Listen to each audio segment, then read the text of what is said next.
जय श्री राम। सबको सादर नमस्कार, प्रणाम। आज हम नवरात्रों के इस शुभ अवसर पर एक नई श्रृंखला का प्रारंभ कर रहे हैं परिवार प्रबोधन पंजाब की तरफ से। पहले तो मैं सबको इस शारदीय नवरात्रों की आप सबको बहुत बहुत बधाई देता हूँ, शुभकामनाएं देता हूँ। ये शारदीय नवरात्रे आपके परिवार के लिए मंगलकारी हों, आपके घर में सुखद का अनुभव हो, आपका घर भक्तिमय, शक्तिमय, सेवामय, आनंदमय बने, ऐसी कामना करता हुआ प्रभु परमेश्वर से, परमात्मा से, वाहिगुरु सच्चे पातशाह से यही प्रार्थना करता हूँ कि आप सदा प्रसन्न रहें, सदा खुश रहें, सदा सुखी रहें और समाज का कार्य आप करते रहें। तो आइए, आजकल सब भगवान राम द्वारा जो भी त्रेता युग के बीच में कार्य किया, त्याग का, वो उसका स्वरूप कैसा था, उस रामायण के जिसको रचयिता भगवान वाल्मीकि जी, जिन्होंने इस ग्रंथ को हमारे सामने लाया और आज हम सब बड़े हर्षोल्लास के साथ रामलीला के माध्यम से एवं परिवारों को राममय परिवार बनाने का आह्वान कर रहे हैं। ये सब भगवान वाल्मीकि जी के कारण हुआ। तो आइए, मेरा मन में आया है कि हम रामायण के प्रत्येक पात्र को समझने का प्रयास करें। तो सर्वप्रथम हमारी पात्र रहेगी इस रामायण के जो नायक हैं वो भगवान राम हैं, और इससे भी बढ़कर भगवान राम को जन्म देने वाली जगत जननी माँ कौशल्या है, जिसकी कोख से भगवान राम ने जन्म लिया है। आइए, कौशल्या देवी माता का एक जीवन चरित्र हम समझने का प्रयास करें। तो अगर हम कौशल्या देवी जी का चरित्र देखते हैं तो वह बहुत ही उदार हैं। ये महाराज दशरथ की सबसे बड़ी रानी थी। पूर्व जन्म में महाराज मनु के साथ इन्होंने उनकी पत्नी के रूप में कठोर तपस्या करके प्रभु श्री राम को पुत्र रूप में प्राप्त करने का वरदान प्राप्त किया था। कौशल्या माता रूप में भगवान की जननी होने का सौभाग्य उन्हें मिला था। उसका कारण क्या है, उसको समझने का प्रयास करिए। पूर्व जन्म में उन्होंने घोर तपस्या की थी। घोर तपस्या करके उन्होंने कुछ और नहीं मांगा। क्या मांगा? कि मुझे तुम्हारे जैसा पुत्र चाहिए। तो भगवान ने कहा था कि मैं कहां से ढूंढने जाऊंगा अपने जैसा पुत्र, मैं ही अयोध्या में तुम्हारे पुत्र के रूप में जन्म लूंगा और तुम्हारे पुत्र के रूप में ही मैं इस संसार में जाना जाऊंगा। कौशल्या रामायण की एक प्रमुख पात्र होने के नाते वह कौशल प्रदेश छत्तीसगढ़ की राजकुमारी तथा अयोध्या के राजा दशरथ की पत्नी और देव माता अदिति का अवतार थी। माता कौशल्या का जन्म वर्तमान छत्तीसगढ़ के रायपुर जिले के चंदखुरी नामक ग्राम में हुआ था। कौशल्या माता का नाम अमृत प्रभा और पिता का नाम सुकौशल था। कौशल्या माता का एकमात्र मंदिर यहीं चंदखुरी में स्थित है। कौशल्या बचपन से ही धैर्यवान थी और हमेशा धर्म का पालन करती थी। जहां माता कौशल्या बाल स्वरूप श्री राम की गोद में लिए हुए हैं, कौशल्या को राम की माता होने का सौभाग्य प्राप्त हुआ है। रामायण में कौशल्या एक ऐसी स्त्री की कहानी है जो स्वभाव से मृदु, मधुर, मातृत्व भाव, धैर्यवान व कर्तव्यनिष्ठ थी। क्या? मृदु, मधुर, मातृत्व भाव, धैर्यवान व कर्तव्यनिष्ठ थी। उन्हें भगवान विष्णु के 7वें अवतार भगवान श्री राम की माता होने का सौभाग्य प्राप्त हुआ था, लेकिन उन्होंने अपने जीवन में ज्यादातर कष्ट ही देखे। कौशल्या एक राजा की पुत्री, एक राजा की पत्नी व एक राजा की मां होकर भी हमेशा कष्ट में रही, लेकिन उन्होंने कभी भी अपना धैर्य नहीं खोया। ये मैंने जो कष्ट वाली बात कही है, ये मैंने कुछ ग्रंथों में पढ़ी, लेकिन कुछ ग्रंथों ने बहुत इस बात से स्पष्ट इनकार किया कि कौशल्या माता को कोई कष्ट था। क्यों?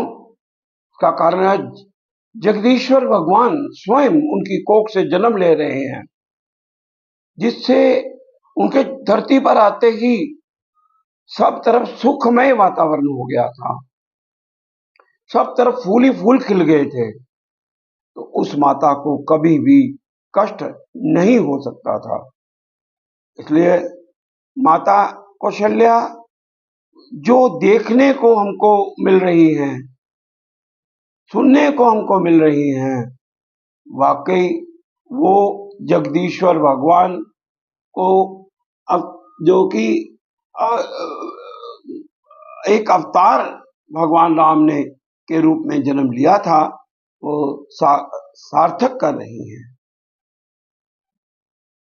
अभी हम थोड़ा सा आगे बढ़ते हैं तो आपको ध्यान में है कि बहुत लंबा समय राजा दशरथ के कोई पुत्र नहीं हुआ, तीनों रानियों में से कोई पुत्र नहीं था। उन्होंने पुत्र कामेष्ठी यज्ञ करवाया और वो जो खीर प्राप्त हुई कौशल्या माता के साथ साथ शेष 2 रानियों को भी खिलाई थी। बड़ी रानी में से कौशल्या के घर भगवान विष्णु के 7वें अवतार भगवान राम का जन्म हुआ और अन्य 2 रानियों ने भी भरत, लक्ष्मण एवं शत्रुघ्न को जन्म दिया था। तो जब भगवान राम का जन्म हुआ तो उस समय दोपहर के ठीक 12 बजे थे। क्या कहा गया है रामायण में? भय प्रकट कृपाला दीन दयाला कौसल्या हितकारी हर्षित महतारी मुनि मनहारी अद्भुत रूप विचारी लोचन अभिरामा तनु घन श्यामा निज आयुध भुज चारी भूषण वनमाला नयन विशाला शोभा सिंधु करारी। आइए इसका अर्थ भी जानते हैं। दीनों पर, जो दीन दुखी हैं, उन पर दया करने वाले कौशल्या जी के हितकारी कृपालु प्रभु प्रकट हुए।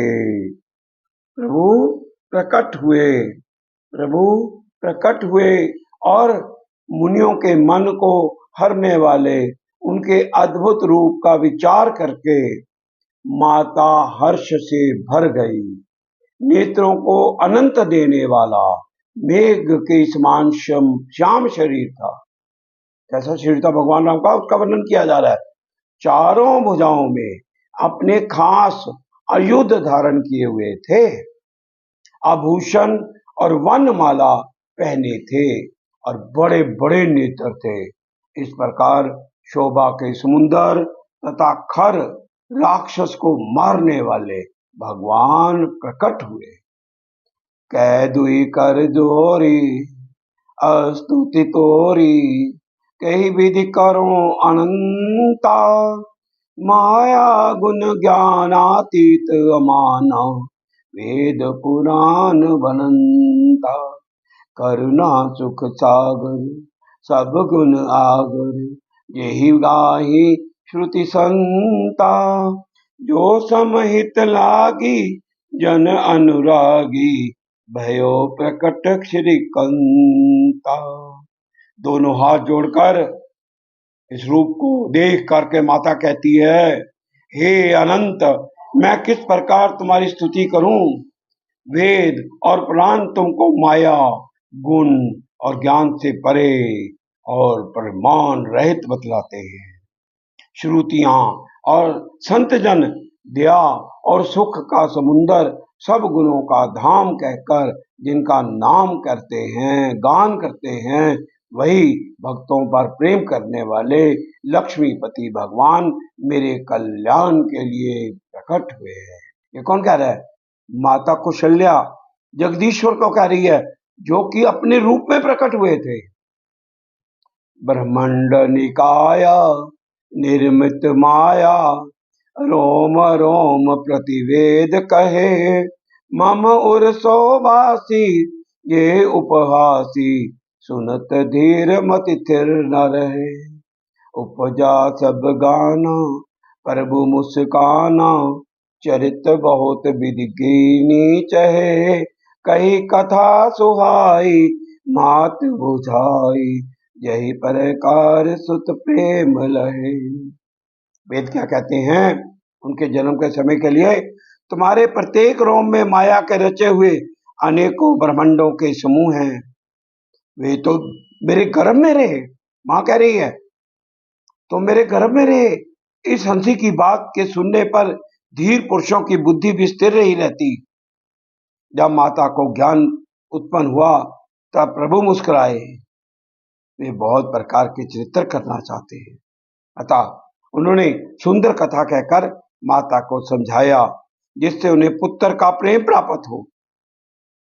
माता पुनि बोली सोमति डोली, तजो ताज यही रूपा, कीजे शिशुलीला ती प्रिय शीला, ये सुख परम अनूपा। सुनि बचन सुजाना रोदन ठाना, होई बालक सुर भूपा, ये चरित जे गाई हरि पद पावी, थे ना परे भव कूपा। माता की ये बुद्धि बदल गई। तब मैं फिर बोली, हे तात, ये रूप छोड़कर अत्यंत प्रिय बाल लीला करो। मेरे लिए ये सुख परम अनुपम होगा। माता का ये वचन सुनकर देवताओं के स्वामी सुजान भगवान ने बालक रूप होकर रोना शुरू कर दिया। तुलसीदास जी इस बारे में क्या कहते हैं? जो इस चरित्र का गान करते हैं वह श्री हरि को पद पाते हैं और संसार रूपी कूप में नहीं गिरते। भगवान ने मनुष्य का अवतार लिया, ब्राह्मण को देवता और संतों के लिए माया और उसके गुण और इंद्रियों से परे हैं।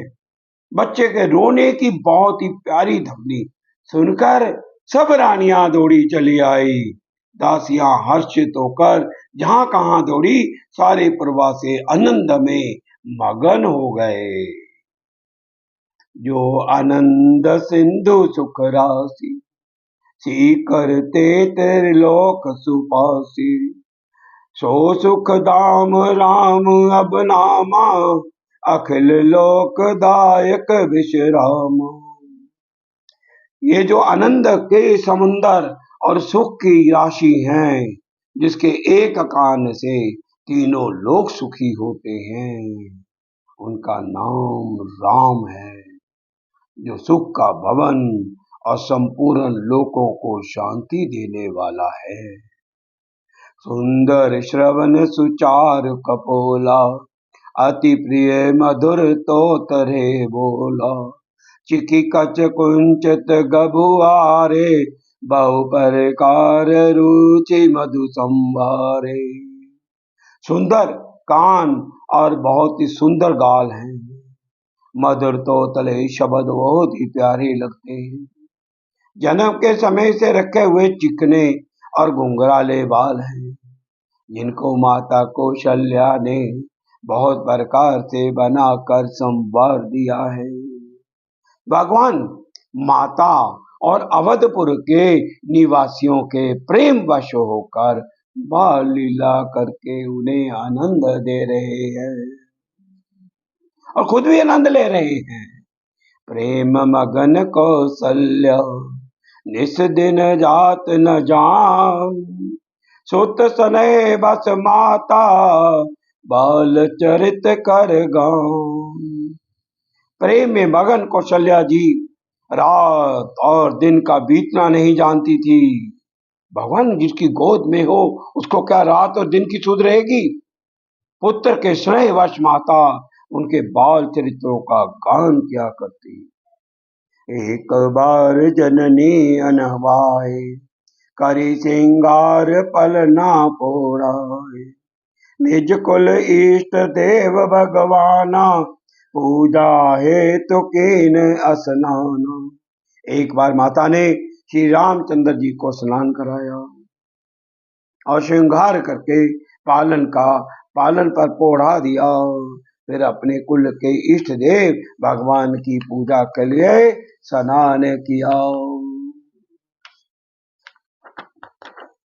करी पूजा ने भेद चढ़ावा, आप गई जह पाक बनावा, बहुर मात तहवा चली आई, भोजन करत देख सुत जाई।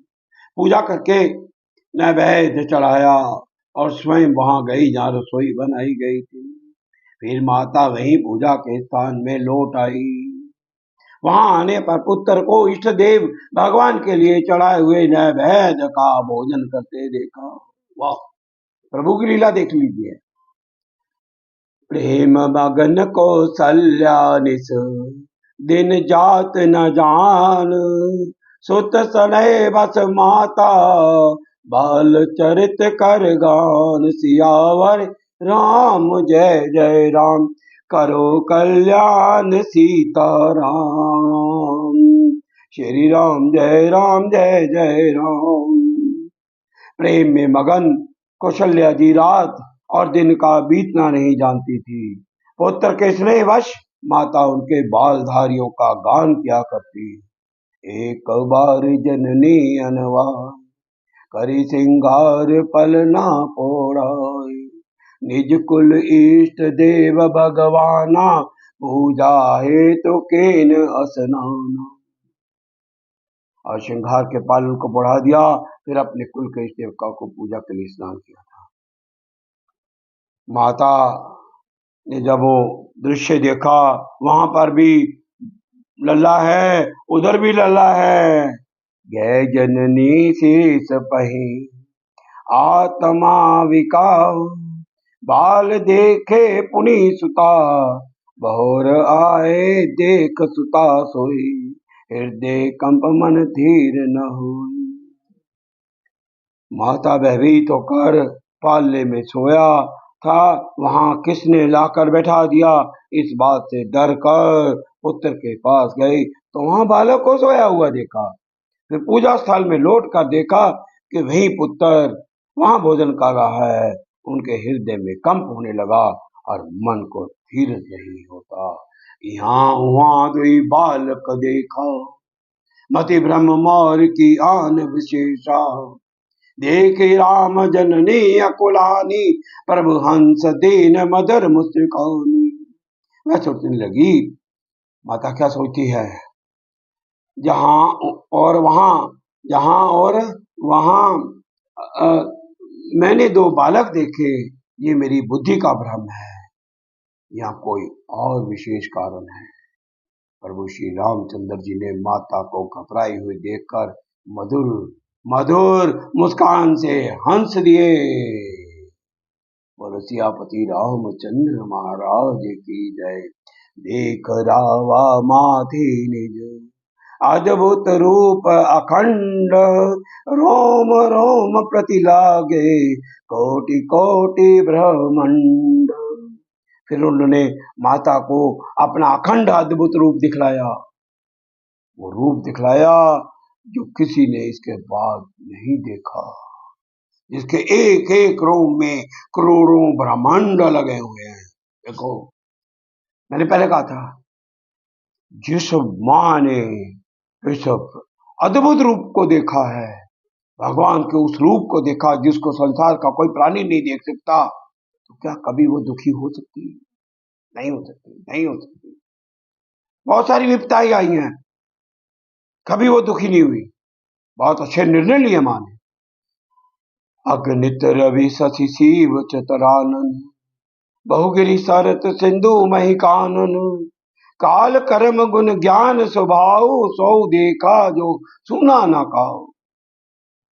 अगणित सूर्य, चंद्रमा, शिव, ब्रह्मा, बहुत से पर्वत, नदियां, समुन्दर, पृथ्वी, वन, काल, कर्म, गुण, ज्ञान और स्वभाव देखे।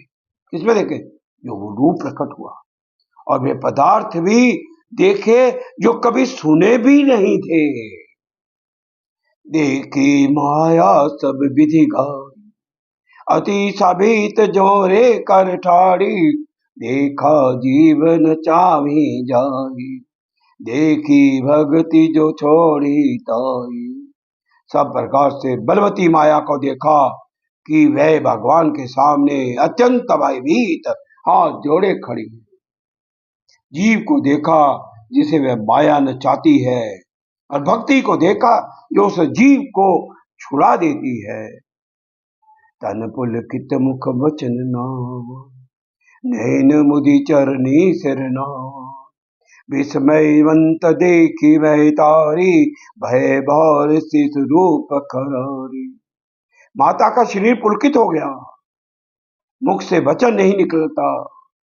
तब आंखें मूंद कर उसने श्री रामचंद्र जी के चरणों में सिर नवाया।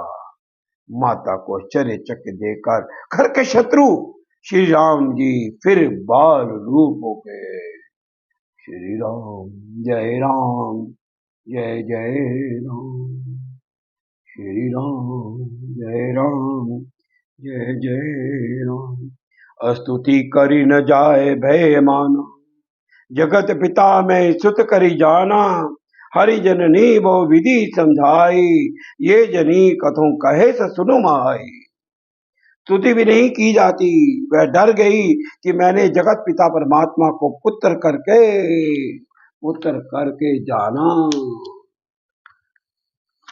इतना बड़ा सबके सामने अगर कोई घटना घट जाती है, किसी की लॉटरी निकल जाती है करोड़ों रुपए की, वह तो पागल हो जाता है। माता कौशल्या भी भगवान श्री राम जी के इस रूप को देख करके पागल हो गई। श्री हरि ने माता को बहुत प्रकार से समझाया, हे माता सुनो, ये बात कहीं पर कहना नहीं। सीताराम सीताराम सीताराम। बार बार कौशल्या विनय करी कर जोरी, अब जानी कमु व्यापे प्रभु मोहे माया तोरी। कौशल्या जी कहती हैं, बार बार हाथ जोड़ करके कहती हैं, विनय करती हैं, प्रभु से प्रार्थना करती हैं, हे प्रभु मुझे आपकी माया अब कभी ना व्यापे, मुझे ये रूप तुम्हारा कभी ना व्यापे, और मैं किस रूप को देखना चाहती हूँ। कौशल्या जब बोलन जाई, ठुमक ठुमक प्रभु चली पराई, निगम नेति शिव अंत न पावा, ताही धरे जननी अति भावा।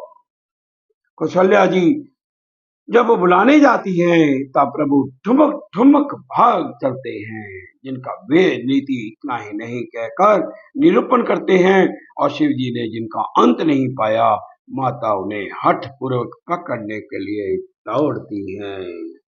यही रूप तो माँ हर समय चाहती है बच्चे का, बाल रूप और माँ, आहा, इससे बड़ा कोई भी जीवन नहीं है। बाल चरित अति सरल सुहाए, शारद शेष शंभु श्रुति गाए, जिन कर मन इन सन नहीं राता, ते जन वंचित किए विधाता। श्री रामचंद्र जी की बहुत ही सरल और सुंदर बाल लीलाओं का सरस्वती, शेष जी, शिव जी और वेदों ने गान किया है। जिनका मन इन लीलाओं में अनुरक्त नहीं हुआ, विधाता ने उन मनुष्यों को वंचित कर दिया। वो भाग्यहीन है जिन्होंने इसका गान नहीं किया, जिन्होंने ये बचपन नहीं देखा। गादी तने मन चिंता व्यापी, हरि बिन मरे न निश्चर पापी, तब मुनिवर मन कीन विचारा। प्रभु अब तेरु हरन मही धारा। गादी के पुत्र विश्वामित्र जी के मन में चिंता छा गई कि ये पापी राक्षस भगवान के मारे बिना ना मरेंगे। तब श्रेष्ठ मुनि ने मन में विचार किया कि प्रभु ने पृथ्वी का भार हरने के लिए अवतार लिया है। विश्वामित्र जी आ गए, प्रभु को लेने के लिए आ गए। तब क्या होता है, जरा विचार कीजिए, सुनते हैं।